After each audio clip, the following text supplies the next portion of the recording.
79वें स्वतंत्रता दिवस के इस शुभ अवसर पर मैं समस्त देशवासियों को स्वतंत्रता दिवस की हार्दिक बधाई देना चाहता हूं और सर्वप्रथम उन वीर पुरुषों को, उन हुतात्माओं को नमन करना चाहता हूं जिनके बदौलत आज हम स्वतंत्रता दिवस मना पा रहे हैं।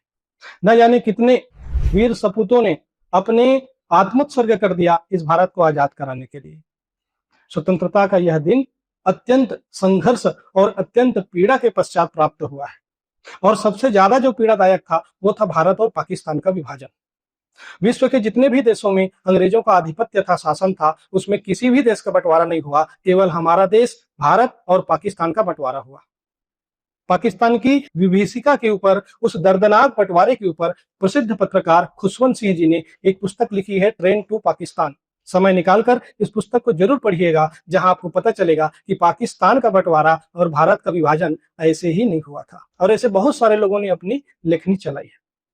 अटल बिहारी वाजपेयी जी कहते हैं कि 15 अगस्त का दिन कहता आजादी अभी अधूरी है, सपने सच होने बाकी है, रावी की शपथ न पूरी है। जिनके कंधों पर पग धरकर आजादी भारत आई, वे अब तक हैं खाना बदोश, गम की काली घटा छाई। सड़कों के फुटपाथों पर जो आंधी पानी सहते हैं, उनसे जाकर पूछो 15 अगस्त के बारे में क्या कहते हैं।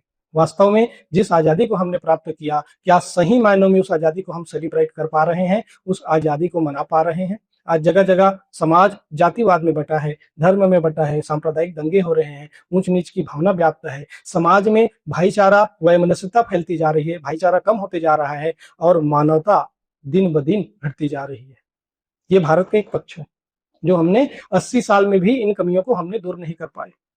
दूसरा पक्ष ये भी है कि भारत आज आसमान की बुलंदियों को छू रहा है। खाद्यान्न संकट जो आजादी के समय से चला आ रहा था, उसमें आज सक्षम हो गए हैं। हम केवल आयात ही नहीं बल्कि निर्यात कर रहे हैं।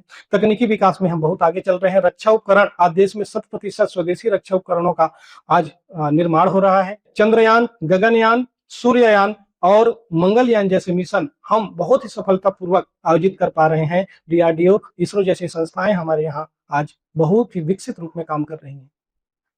इसके साथ साथ मैं ये कहना चाहता हूं कि भारत युवाओं का देश है और युवा वर्ग को भी देश के प्रति थोड़ी सी उसकी एक सद्भावना और एक विचार होना चाहिए। लेकिन युवा वर्ग देश के प्रति विचार तभी कर पाएगा जब वो रोटी, कपड़ा और मकान की चिंता से ऊपर उठ पाएगा।